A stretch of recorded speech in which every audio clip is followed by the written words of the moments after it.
Hi again.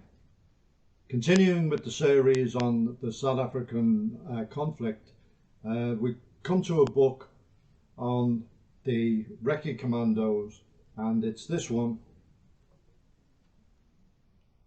We Fear Naught But God, by Paul Els. And the title is the motto of one of the reconnaissance units, and it reflects the strong religious feeling in South Africa, particularly in the Afrikaans community. And the author Paul Els served as a signaller attached to the Special Forces in South Africa, and he amassed a great deal of information, a lot of contact, put it together in this book. Now, I kind of became interested in this subject. One of the bodyguard courses we did in South Africa, during a break, a guy had a magazine article, and it had some photos from the recce's. I think it might have been a review of a book even, and I just kind of asked the group, I said, does anybody know what the badge means, the symbolism of the badge?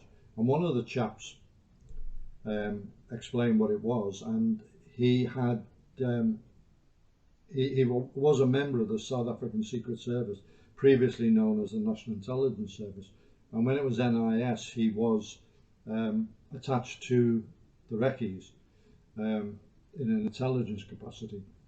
And he told me, he said, working with those guys, it makes you question your right to call yourself a man.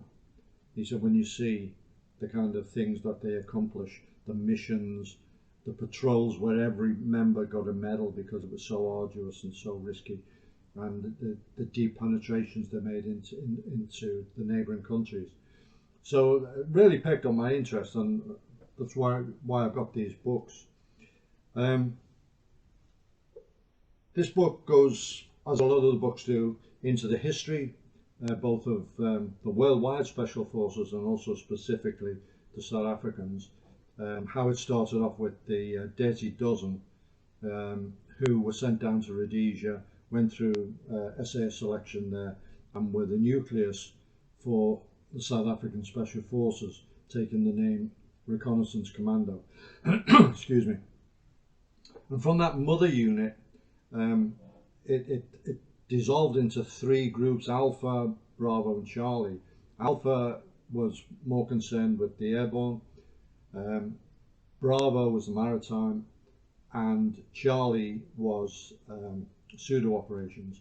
And that then coalesced into more formal structure, and it became one Recce Commando, 4 Recce Commando maritime, and 5 Recce Commando pseudo operations.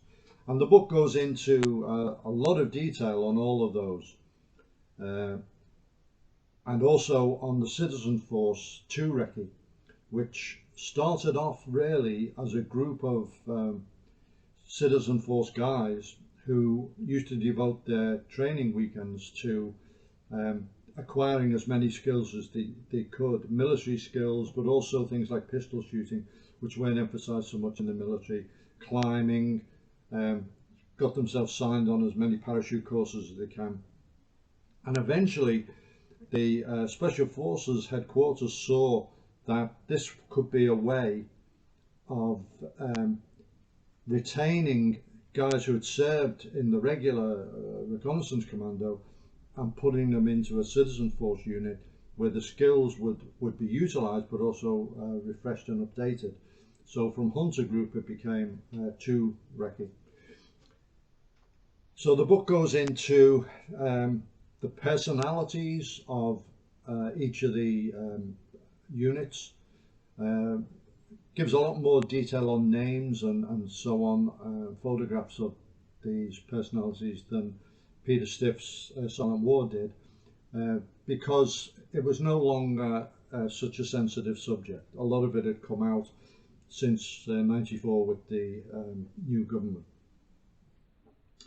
It goes into the operations they did, the specific training for the role, and the explanation of the unit insignia. Each commando had its own specific insignia as well.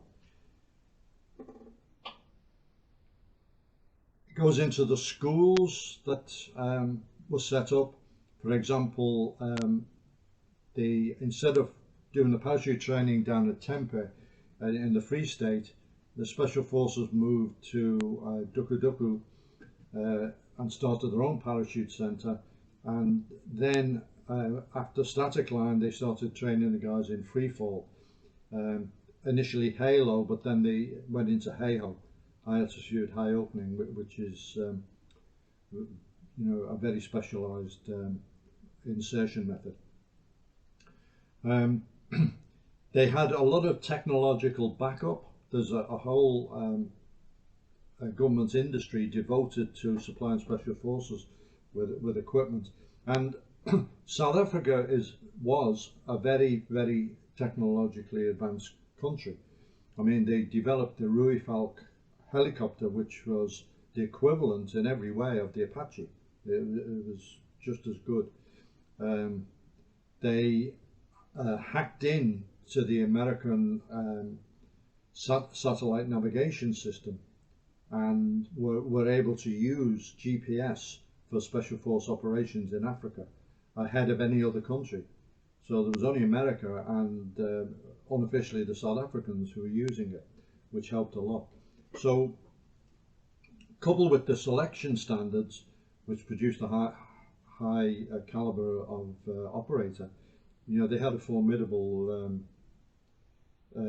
special force capability. The book has numerous photographs.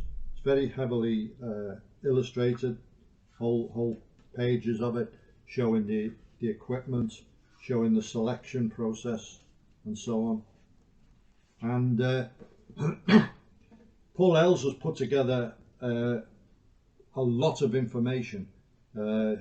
Appendices have the medals, have the Roll of Honour and so on, and he really does cover the subject very, very well, and it's a great book, and I would recommend it to anyone who's interested in military history.